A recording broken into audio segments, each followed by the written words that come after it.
Hi, dear listeners. This is Kate Riga. I'm here to make a quick pitch that you consider becoming a TPM Prime member. TPM has used the member model for over a decade now, and our loyal members are the only reason we've been able to weather the turbulence of the media landscape and avoid the fate that has befallen so many other independent outlets. For $70, you get no paywall, fewer ads, access to the Hive member forum, a members only newsletter, and more. For $140 a year, you get all of that, plus no ads at all. Without our members, there is no podcast, not to mention that I'm out of a job. Thank you so much for listening and supporting us. We couldn't do it without you. Hi, this is Josh Marshall, and this is the Josh Marshall podcast featuring Kate Riga. So, what are we doing here? We had coming last week, we had the debate, and that was a big sort of, focus of attention. In a way, the first big sort of high drama moment, I guess you could say, from the, since the convention and Harris's convention speech. But people don't, I mean, with the exception of Donald Trump, people don't tend to really screw up convention speeches, right? It's a very prepared, you're in your own territory. You don't have a lot of unknowns in play. And the debate was, big focus of attention. I think it was sort of universally agreed that Harris had a very good outing and Trump had a very poor outing. We're going to talk about whether that has actually had an effect on the campaign. But now we're in this kind of sort of funny period where there actually did seem to be like another assassination attempt on Donald Trump. That's pretty weird. I don't know. I don't know if you were listening to, if you were following the reportage in real time or not. But at first it wasn't clear, like maybe just someone just fired a gun like in the neighborhood or something like that and didn't have anything to do with him. Well, clearly it did have something to do with him. And this is weird. You know, it's weird it happened the first time. How is it happening? How is it happening a second time? That is very strange. And we've got this ongoing thing with Springfield, Ohio. We're going to talk about that. We've got not only Donald Trump hating on Taylor Swift, but saying, "I hate Taylor Swift." I mean, what's going on here? We're in this kind of a bit of a funny season, I think, with the campaign, and so we're going to talk about that. We are also going to try to make sense of where the campaign is exactly now. Is it stabilizing with Harris and some sort of kind of a small lead? Is it still kind of neck and neck? Is it, what's going on? So we're going to talk about all those things.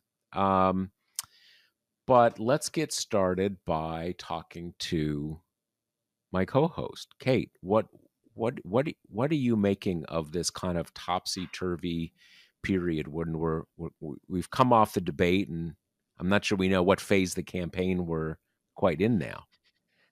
Well, to start with things from the Trump perspective, I'm calling this kind of section of the show the inflamed political rhetoric bucket.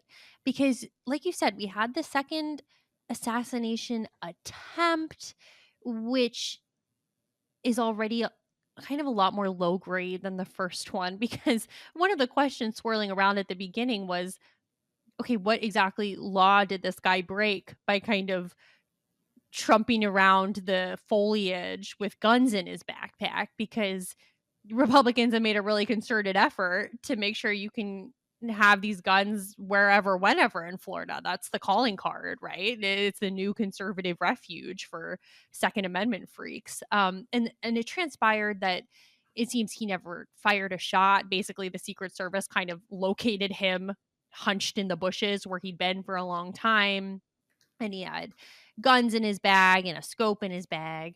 But then, kind of similarly to the first shooting, not in seriousness or caliber of assassination attempt, but in the really kind of messy mud of the political intent of the people behind it. In the first case, it seemed, you had someone with very kind of light political ties, if any, but who was a giant gun nut. And it seemed that it came down to kind of someone who wanted to go out with some kind of mass shooting bang, and the stars aligned when Trump came to his town, and that was that. And this guy seems of a similar ilk in terms of history of trouble with law enforcement, specifically history of wielding weapons in exchanges with law enforcement. He seems similarly politically all over the map, tweeting about the country's need for a Ramaswamy Nikki Haley unity ticket. So again, doesn't seem like this guy had any particular animosity towards Donald Trump, more so just kind of a history of instability, a fondness for serious guns, and then opportunity in that Trump golfs largely every day, as we know well. And the Secret Service had reportedly told Trump before, you're accessible here. If news photographers can take pictures of you with telescoping lenses from the public street, guess who else can reach you from there? Anyone with a powerful gun and a scope. And Trump kind of brushed it off. And it's interesting because you think back to, other presidents who kind of liked to use what scant free time they have doing something like golfing. And you think of Obama, right? Who the right-wing media couldn't stop talking about how much he was golfing. But, putting that aside, he would golf, on like military bases or Right. places that had built-in protection. Trump is at his public golf club where he's known to be at all the time, and where you can see him golfing from the street. I mean, to some degree, we'll get into this, and this political environment that Trump, by the way, is most responsible for creating is horrible. And it sucks to live in a country that's so awash with guns that assassination attempts might just be as part of the fabric as school shootings are. But in this case, we have to kind of separate this from the Pennsylvania shooting in terms of, massive kind of horrifying Secret Service lapse where people in the crowd saw this guy kind of army crawling across a roof before they did. Here, they it seems that they found the guy. I guess there's some question about how long he was on the premises before he was found. That could indicate some problems, but it seems to me, if you're gonna golf in a semi-public spot, you're making Secret Service's job a lot more difficult. Yeah, I mean, I would say so. I mean, is now did he I thought what I had heard was that he was pointing the gun in their direction, or is that not necessarily, is that not clear? Because this is sort of, this is one of the reasons that open carry is not a great idea, because what the open carry people would say is you carry your gun, that's totally fine, but when you point it at someone, that's a crime. Now, that's a pretty thin margin of crime. You can go from zero to crime pretty quickly, right? So I don't know. It seems maybe the reporting is unclear whether they saw him pointing the gun or whether they just saw him kind of some weird dude in the bushes and saw that he had a scope or something like that. I would imagine it's possible that if he did not point the gun, maybe they'll have a hard time charging him. I mean, as a factual matter, I think if you're there with a scope and a GoPro, and I guess he had some like ceramic body armor, I'm not sure I'm going to buy that that was a misunderstanding, right? That you just kind of happened to be in the area playing commando or something like that. But well, and I guess, and this is what he's been charged with. He's a felon, so he's not allowed to have a gun regardless. But uh, yeah, yeah, it is weird. And, I guess you'd say he's sort of like a swing extremist. I mean, apparently he says he voted for Trump in 2016, then voted for Biden. There were at least some tweets, saying Trump's a threat to democracy, something like that. But then he was on the, he was like Vivek pilled at some point in this primary season. So the guy's kind of all over the place. I mean, In any who other in any other context, the New York Times would be desperate to get this guy in a room, and do a whole no, I piece would about say his predilections. he should join the swing voter panel, right? He's one of those Trump Biden voters, Yep. right? He's I mean it I I don't know what to make light of at this point. I mean, everybody's fine. No shots were fired, at least not from the guy. I guess Secret Service shot at him, but didn't obviously hit him. Who knows what's going on with that? But yeah, I mean, it kind of there was. I think it was Jamel Bowie, who I think is off Twitter now. I see what he says sometimes on Blue Sky. And I think he was commenting on the Times own, they have these swing voter panels where it's not just one focus group, right? They're following one group through the whole season. And he said, and this is so right, you are reminded or informed just how little these people give a crap about politics. But there's something actually, it's funny when he said that, something actually even more perverse about these panels, which is that there's this uncanny dimension to them where you ask a dozen people to reflect on a very persistent and ongoing basis for months about how little they know and how little they give a shit about politics. They're truly ignorant, right? I mean, and I don't mean that in a I don't even mean that in an insulting sense. They know very little about politics, which is a big reason why they're swing voters, right? Because they're actually not paying any attention.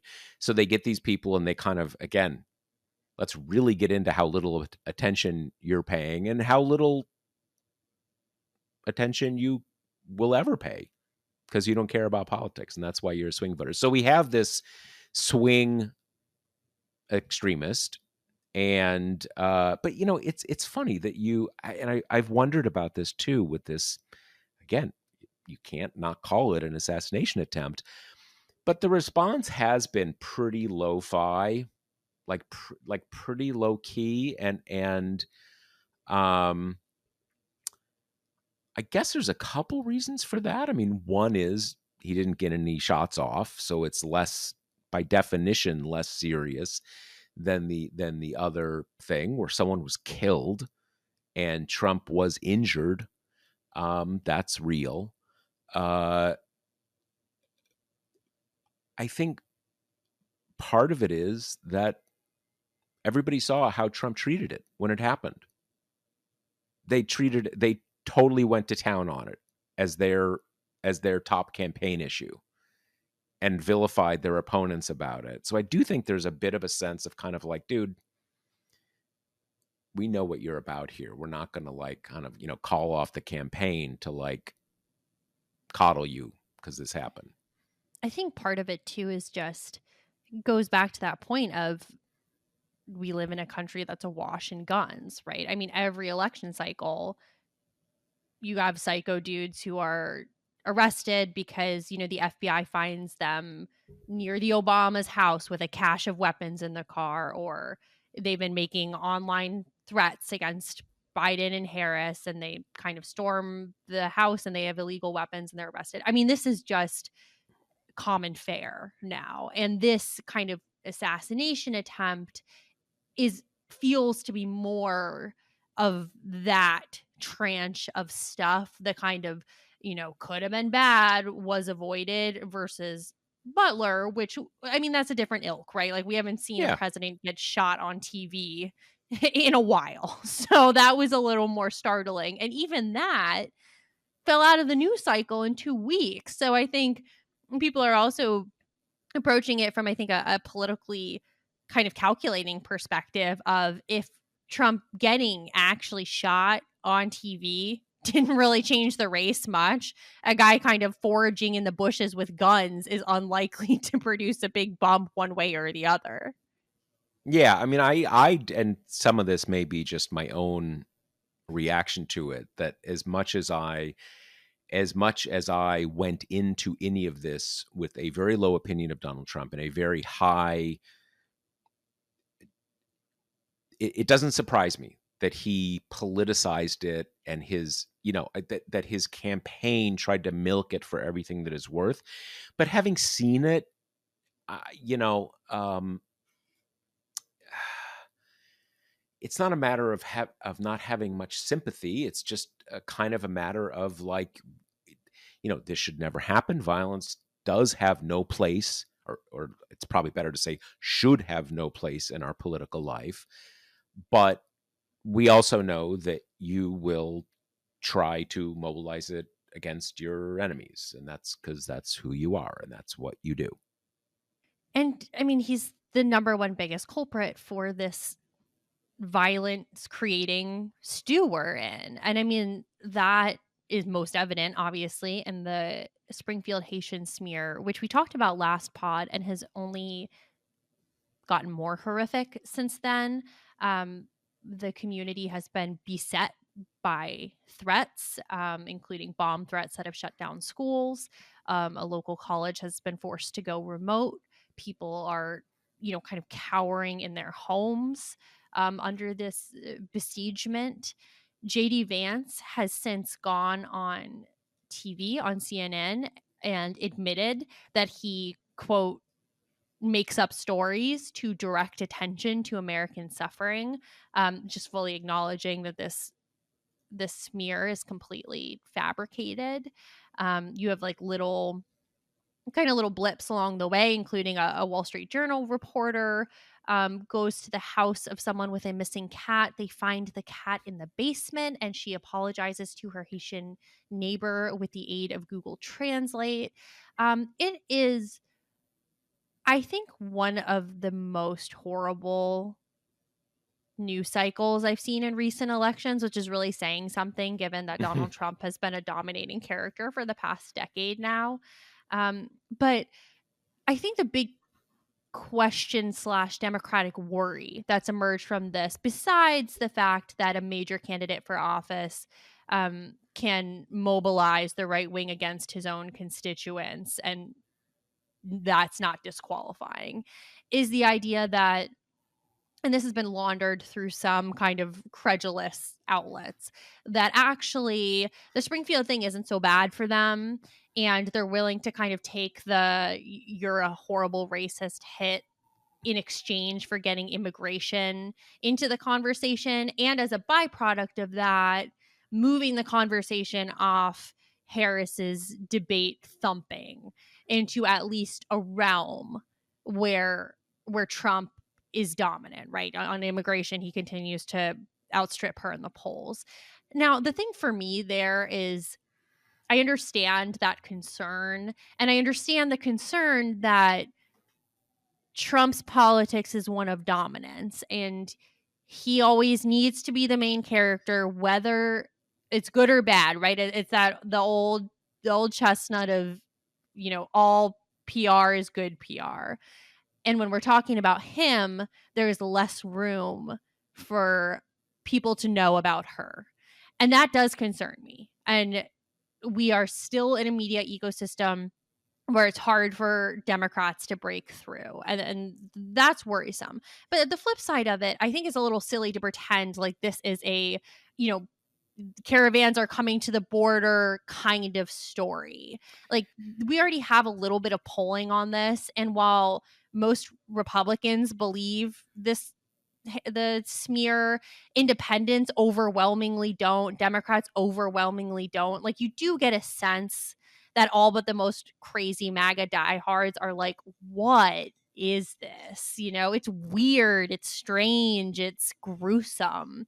I would be a little bit surprised if it redounds to their benefit under the immigration umbrella as cleanly as they seem to think it does, because as soon as you learn one thing about this, even if you're kind of a disconnected voter, it all falls apart because they're not illegal immigrants, right? And they're living in Ohio, and we're starting to have pushback from people who's like, "Yo, this sucks," and including Republicans who live in Springfield. The county commissioner and the city manager, who are saying, some of whom are saying, I'm not going to vote for Trump now because it's horrifying that he's willing to kind of weaponize his movement against these people. It's one of the things that took me a bit to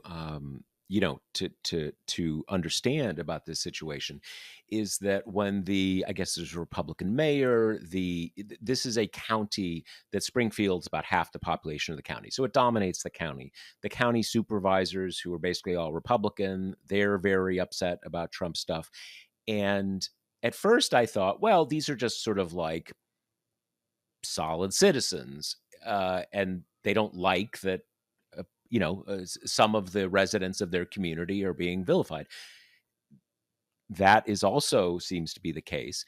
But this, if the language that Vance and Trump have used, that they were these immigrants were sent to Springfield. They were like they kind of like they showed up in a boat down in Florida, and Joe Biden put them in a pickup truck and dropped them off in Springfield.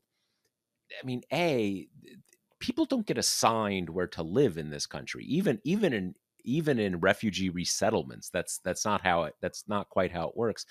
But in fact, what has happened is that this was one of those sort of archetypal dying Rust Belt towns where the population was declining rapidly, and the city political leaders basically did this effort to attract new people to the town, and they knew that they wanted to attract immigrants, a new workforce, and so forth. So the whole thing it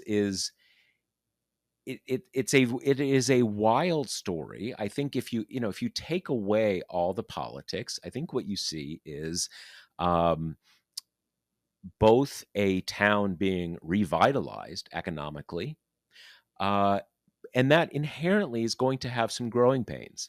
One of the things that one of the sort of details to this story is that there seem to be many fewer Haitian immigrants in the city than people were claiming. You've heard numbers about 20,000, 30,000. Seems like about 10,000. One of the things that the percentage of kids in the schools who need English as a second language instruction has gone up. Just inherently, you're going to have culture clashes, right? This is a kind of a small Midwestern town. You do have a relatively large, in percentage terms, new immigrant population. So you have both these things happening at once, and that's a kind of an American story, right? You have both things. It's not if you have whenever you have a large a large influx of new people in a town, you're going to get culture clashes and stuff. That doesn't we can I that's just kind of how things work. That doesn't mean that you have this kind of sort of ferocious race baiting and these stories that really are like something that I associate with the things, kind of Nazi propaganda in the mid 30s. The Jews, they're attacking Gentile children, they're bringing disease, this really kind of, this really kind of florid stuff. And I do think we have this basic question that I don't think we do know the answer to. What the it sounds tawdry to have to ask what's the political impact of it, but a lot's on the line, so we can't shy away from wanting to understand what the political impact is. And I think a couple months ago now, when Trump tried to do that, she was Indian before she was black thing, that was similar in a way, that he says something that is both absurd and grotesque, but wanting to get race at the center of the campaign, thinking that helps him. I'm at least a little skeptical whether this is really putting immigration at the center of the debate, because we're not hearing a lot about the border. We're not hearing a lot about, you know, what I think is a political issue that does resonate for a lot of people who are not great replacement fanatics, which is that there are lots of asylum seekers showing up at America's southern border, and we don't have judges that can process these people.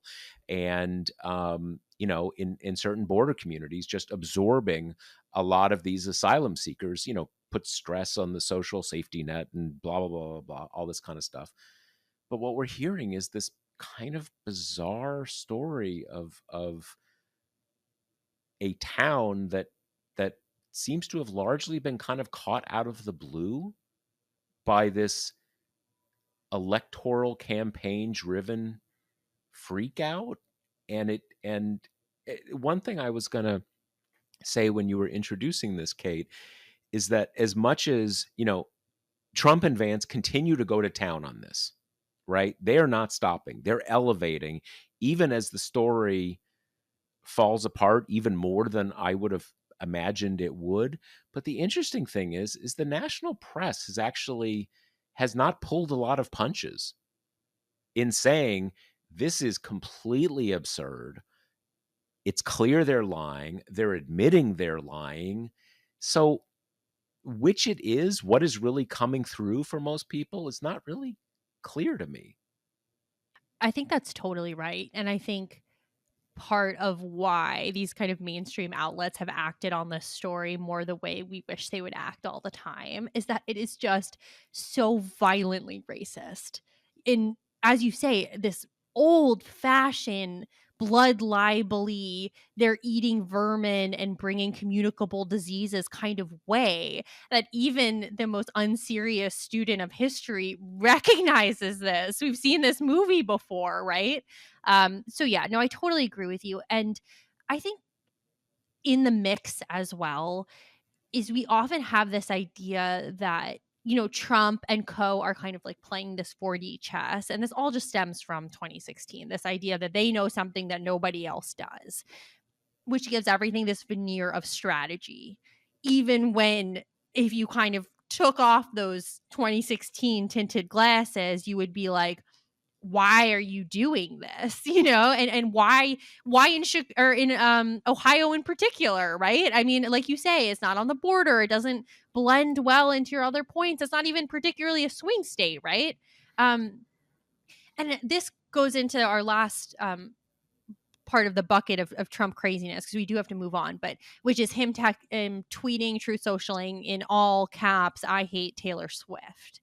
And again, there, people are really quick to be like, he's distracting you from the fact that he doesn't have a healthcare plan, and like, attributing all of this strategy and calculation to it, when Trump's North Star is and has always been attention. And, when he was in New York, that was a fetish for getting into the tabloids, right? And when he became president, that involved, when things were slow, tweeting that Maggie Haberman is a hag maggot or whatever his nickname for her is. It's like this constant churn where he just gets so twitchy and uncomfortable and insecure if people aren't looking at him and talking about him. But the thing is, tweeting, "I hate Taylor Swift," I don't think that's evidence of some great diversionary tactic.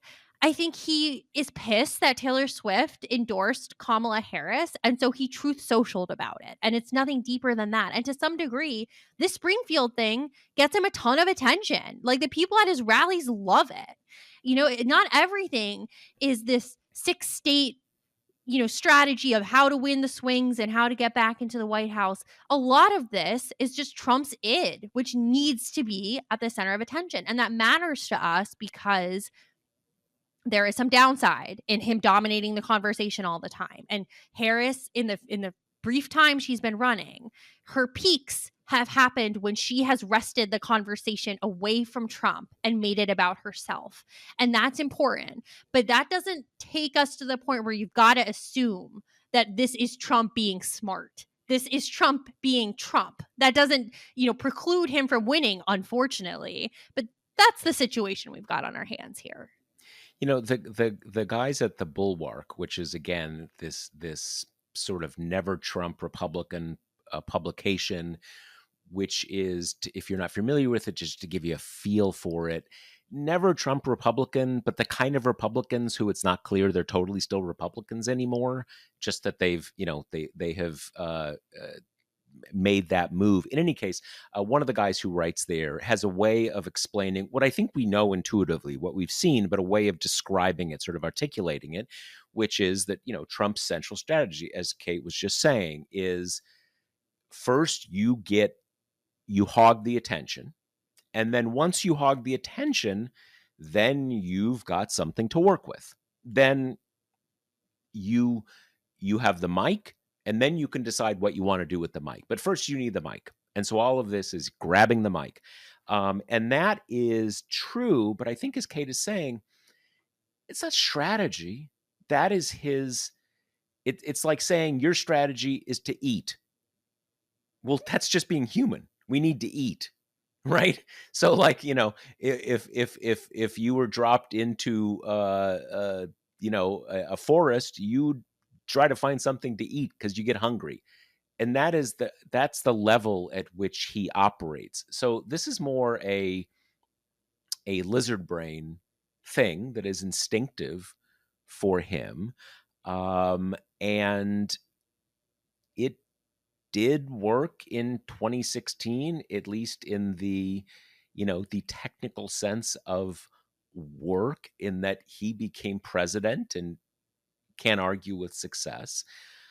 It's also true that we have seen again and again this pattern that when people see a lot of Trump, he gets less popular because he's a freak and he weirds people out.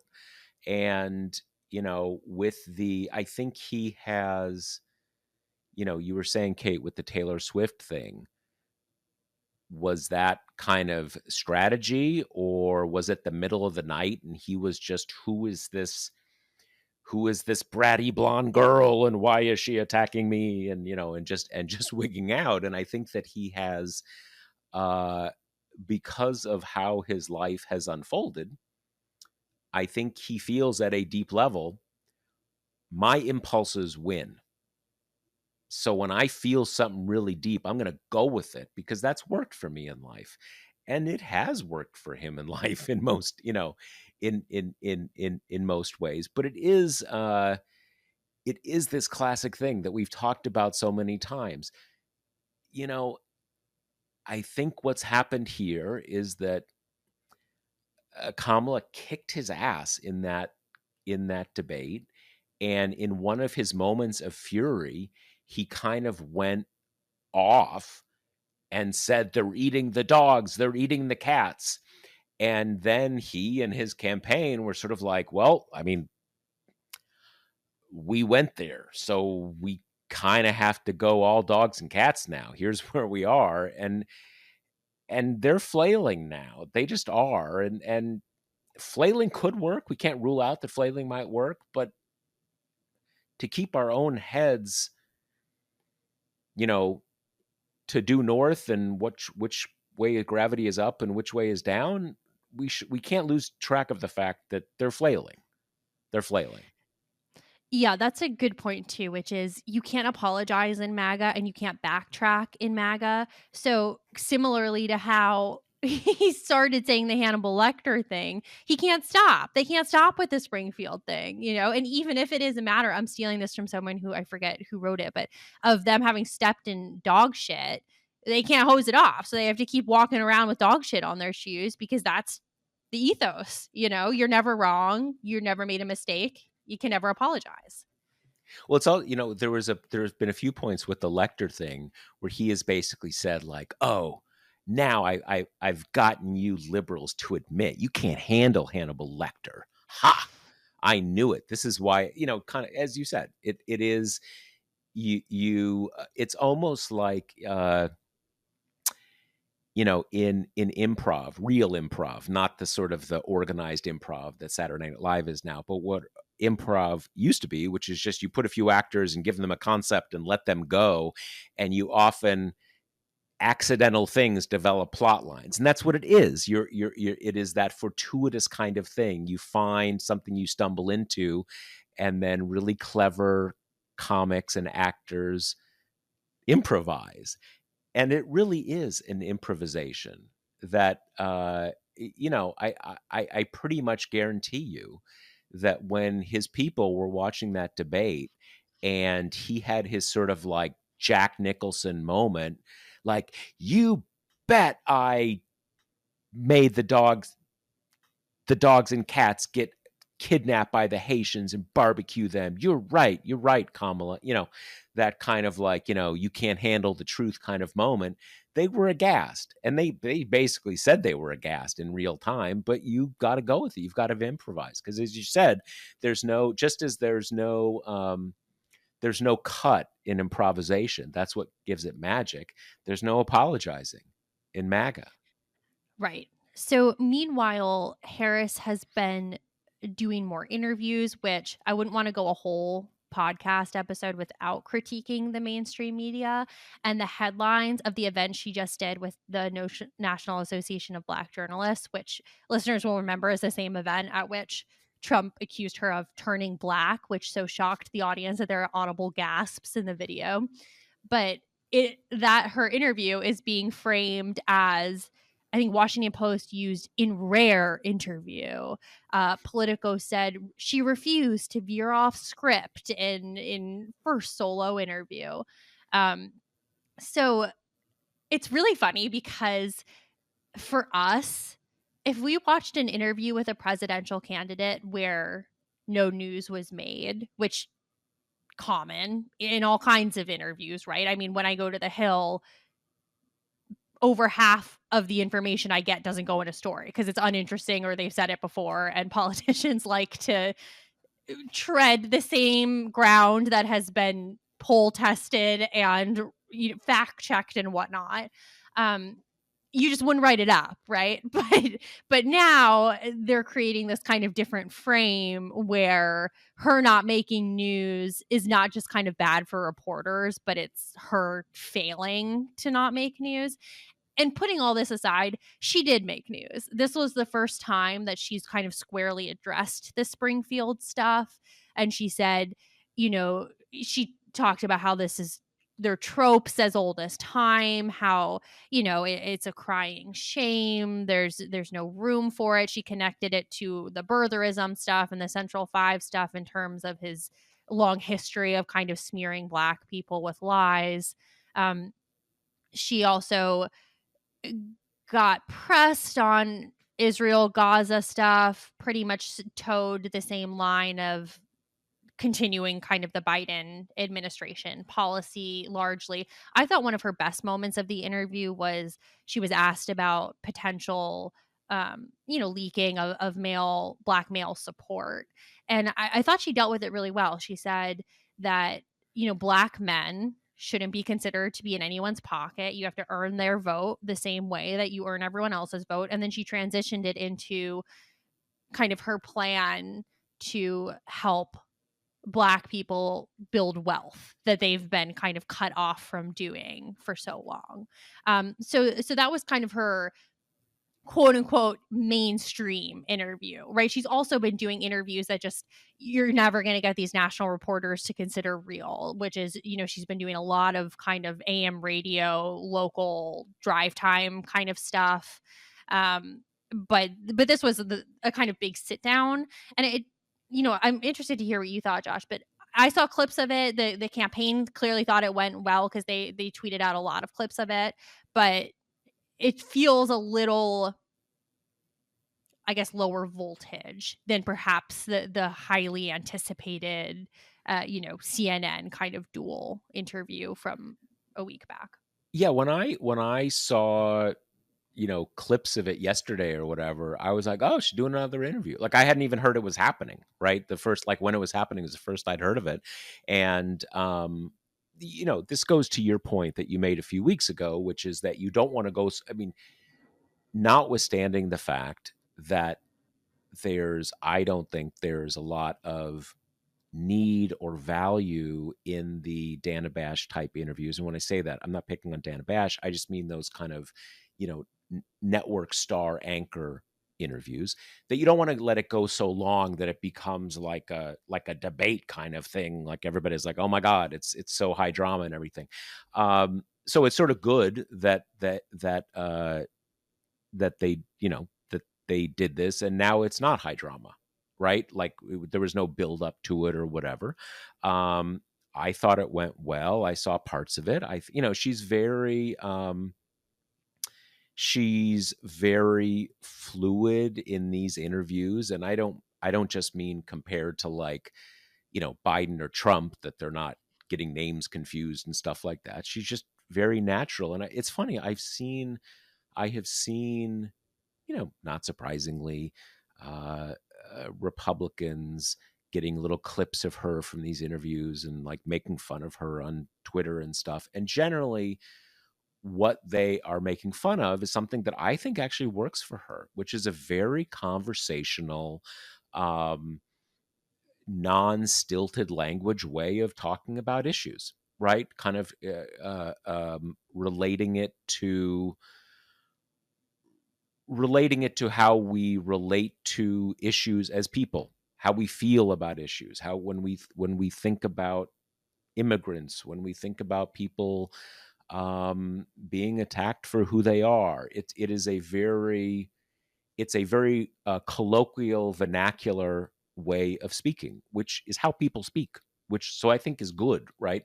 So I thought it went well there. This idea, I mean, it's funny when I again saw that she was doing this interview, I was like, oh great, she's doing another interview, just like okay, maybe this will kind of go a little further, ending that issue. And I was struck by, again, sticks to the script. Well, again, actual politicians, I mean, it was both true and untrue. She didn't sound scripted at all. She sounded very natural and conversational, but she talked about what she wanted to talk about. And that's actually what presidential candidates are trying to do. When you mention, Kate, about when you're up on the Hill, most times, people talk, they're not making news. Politicians don't want to make really big news. They want to have some nice clips. They don't want to kind of say like, oh, and yeah, I'm glad the economy's doing well, but also like, let's nominate a ferret to be Secretary of Commerce. I mean, people don't want to say like totally insane things where everybody's like shocked and aghast and taking a deep breath and everything. People want to seem normal and not shock people. That's a sign of, I mean, in any other context, we all understand that presidential candidates want to seem normal and not say shocking things out of the blue. And like, yes, you get a lot of attention, but it's sort of like good touch and bad touch. There's good attention and bad attention, right? And Trump gets a lot of bad attention. And meanwhile, Trump did one of these town hall things that he does, a quote unquote town hall, when the question asker is one of his stooges. And this time was Sarah Huckabee Sanders, who I think she probably left the most lasting impression because she added another data point to the vault of women should only get to participate in public life if they have had children. It did a little, my kids kind of keep me humble. Kamala's got no one keeping her humble, which is also a crazy thing to say about having stepchildren, which is like famously one of the most difficult familial relationships to navigate. Um, but Trump said the usual cadre of crazy things, right? Asked how he would lower grocery prices. He talked about raising tariffs on everything, which I'm not in some bubble of delusion where I think that like a swing state voter knows what a tariff is, but I do think the very sentence construction of I'm going to raise X and that will lower prices doesn't exactly like pass the smell test for most people. He got Alaska confused with Like somewhere in the Saudi, Middle East. Afghanistan, basically. Yeah, I mean, like it seemed to be. I mean, just for people to understand, he talked about Bagram in Alaska. Bagram is I guess it's a city, but it's basically, it was the big military base in Afghanistan. And people were trying to like, okay, this isn't like a okay, well, how do we get here? And the most plausible explanation I've seen is, Anwar, which is an acronym for this part of Alaska where they go back and forth on whether they can do drilling and stuff. It's like, protected wildlife area. It stands for something, restricted wildlife. That Anwar, obviously Anwar is also an Arabic name that people remember Abdul from last episode, Kate. Abdul is his BFF from the Taliban, who he had I to, loved the Abdul moment. yeah, who he had up at Camp David. The thinking was, and again, it sounds bizarre, but I mean, but we're starting with bizarre material. We have to work back from the bizarreness. That people thought it was like Anwar Abdul Bagram. He Boom. was all There he you was are. all over the place with just totally like can Biden stand up and say, hey, can I get back in here? Isn't Right. there some rule that now I get to come back, considering how whack Trump is? But here we are. So we're going to wrap up with what kind of, I think, still early evidence we have of a post debate bump. And I just say early because it takes some time to do these polls. And the initial batching of polls that we've gotten post debate have mostly been online panel type things. And it takes longer to conduct polls that are mostly predicated on, phone calls and reaching people.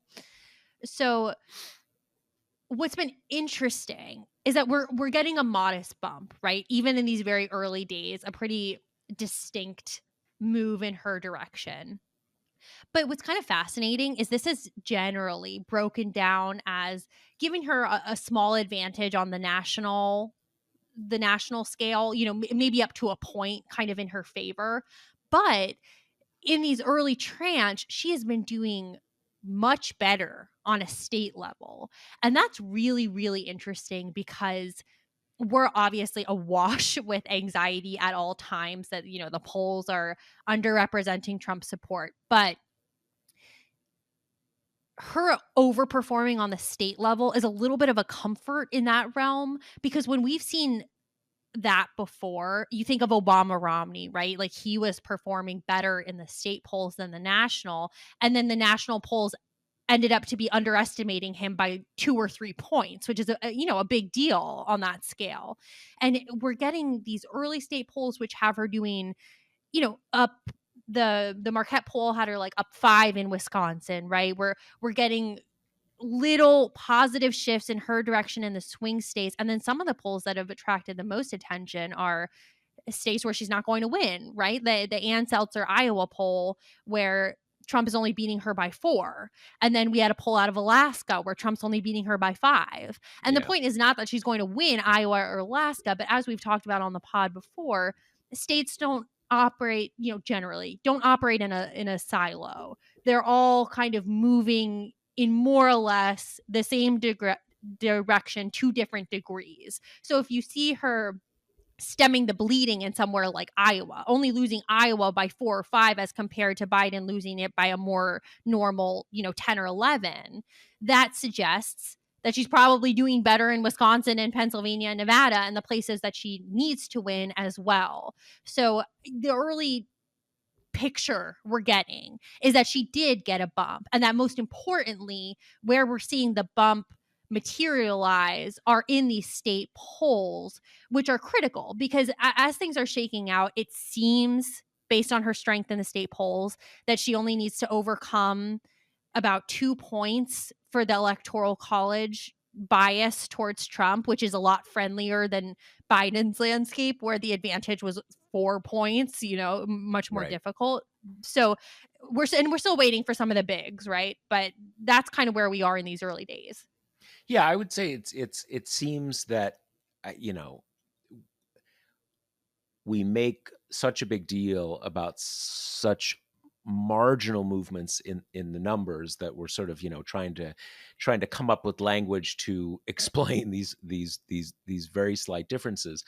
But it does seem that she is at least consolidating the lead that frankly she's had almost since she got into the campaign. I was looking at, there are half a dozen different media outlets and sort of data factories that make some attempt to aggregate all these numbers together. And if you look at the ones that make some effort to kind of handle outliers and stuff, you step back and you look at the last couple months, the commonalities seem stronger than the wobbles, right? I mean, she got in, she was tied instantly, basically. She opened up a 2 or 3 point lead, and that's kind of stayed that way ever since. And it seemed like there was a little bit of a wobble before the debate. That may just as easily have been noise, but there's a lot of polls coming out now that are having her 4 to 6 points up, right? And you're right that we're waiting on some of the big national phone polls that probably a little firmer methodologically.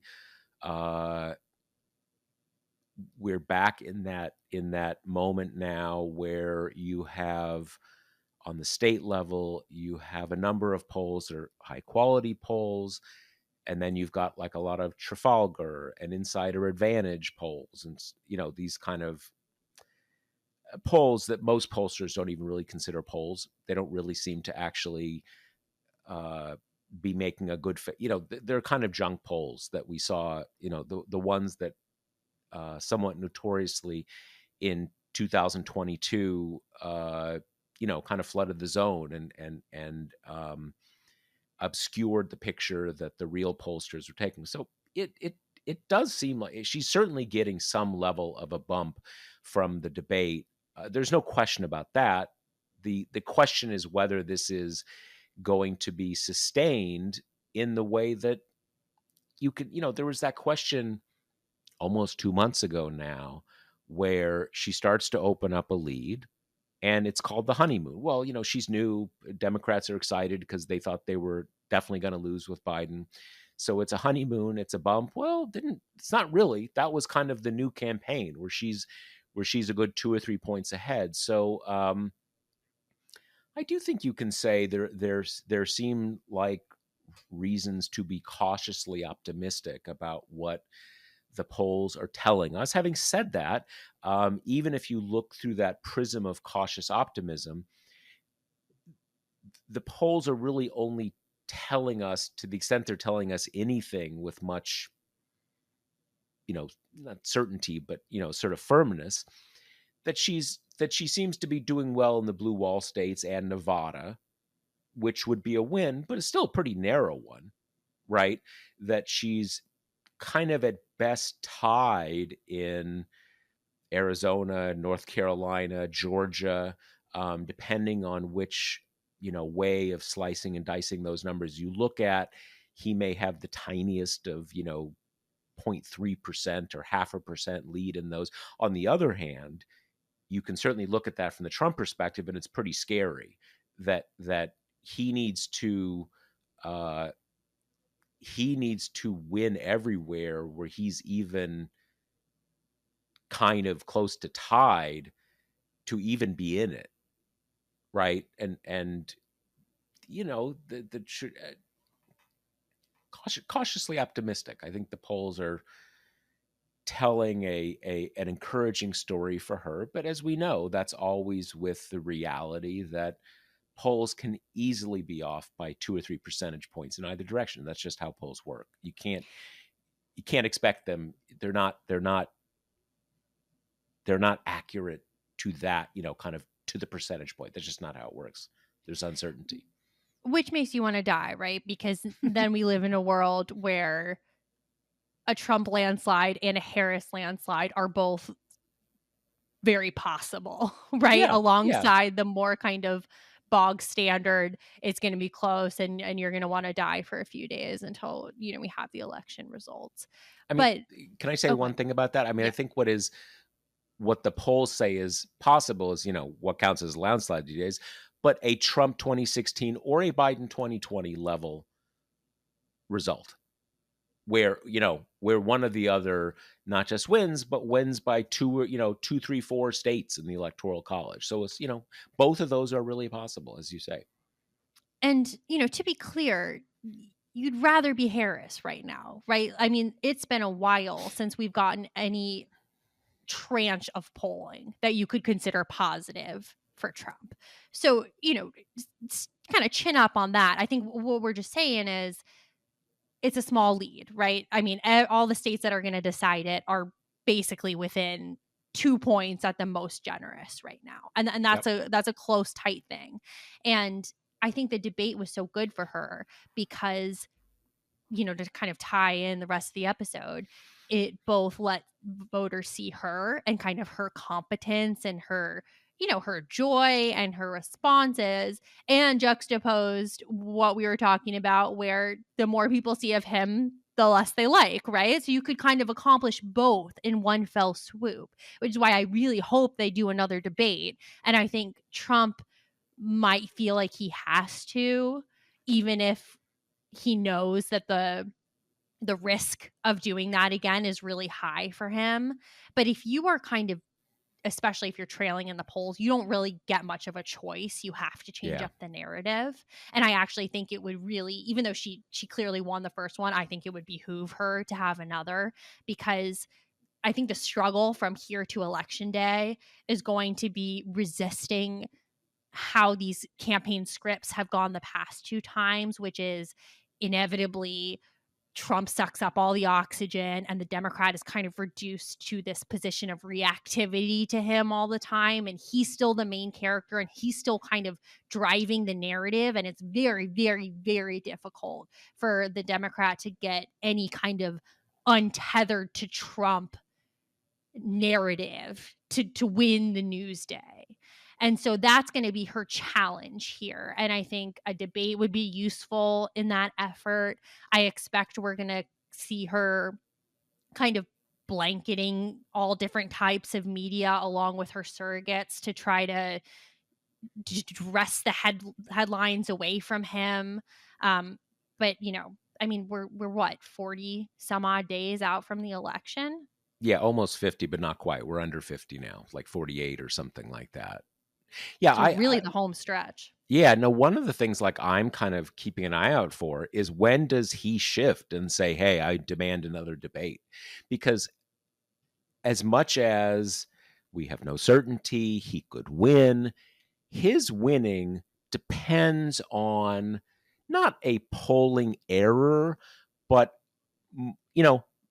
more enthusiasm, kind of pollsters not quite getting, kind of talking to exactly the right number of people, something like that. So that could happen. But if you're that candidate, you don't say, okay, we seem to be a little, it's sort of like where Biden was 3 months ago, where you say, yeah, we're really close. And just a little bit of, just the pollsters having it just a little off and we're the winner. Well, okay, but that's not a plan. Maybe that's, or kind of, and something may break in our direction. And like, okay, but yeah, that's not a plan. That's just hoping something, hoping something good happens. That's not a plan. So that, yes, that could happen. But if you're the campaign, you can't, that's loser talk. You've got to say, okay, we need to shake it up. We need to make something happen. So I do think that is something to keep an eye on, because the trend here is not good for Trump. We could be missing something, as polls miss things, but the trend based on everything we're seeing is not great for him. And at a certain point, even though he did get his ass kicked the first time, you got to just roll the dice, right? You can't, you can never, you can never sit on a lead, but you certainly can't sit on a deficit, right? That doesn't work. And I will say, and I mean, I basically agree with you that I certainly don't think, I certainly don't think Harris should be afraid of another debate, and I'm not worried about her debating again. The only thing I would say is it's hard to imagine it going as well as it did the first time. Like, how could it? She just like like dissected him, right? And so in a way, my only mild concern is that the expectations would be so overwhelming in her favor that if he just said anything remotely sensible, uh, it would be like, oh, the comeback Don or something like that. But that is what it is. You can't run away. You can't sit on a lead. You can't run away from a debate if you're in her position. That's exactly how I feel. That I totally agree with you.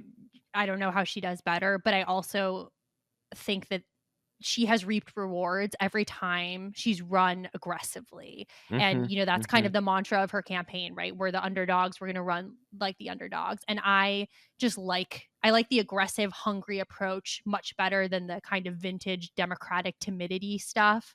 So, yeah, get out there if you're given the opportunity. You'll wipe the floor with him again. I just go for it, right? Like, have energy, have enthusiasm, have confidence. And I think we've seen that things fall into place with her when she runs like that.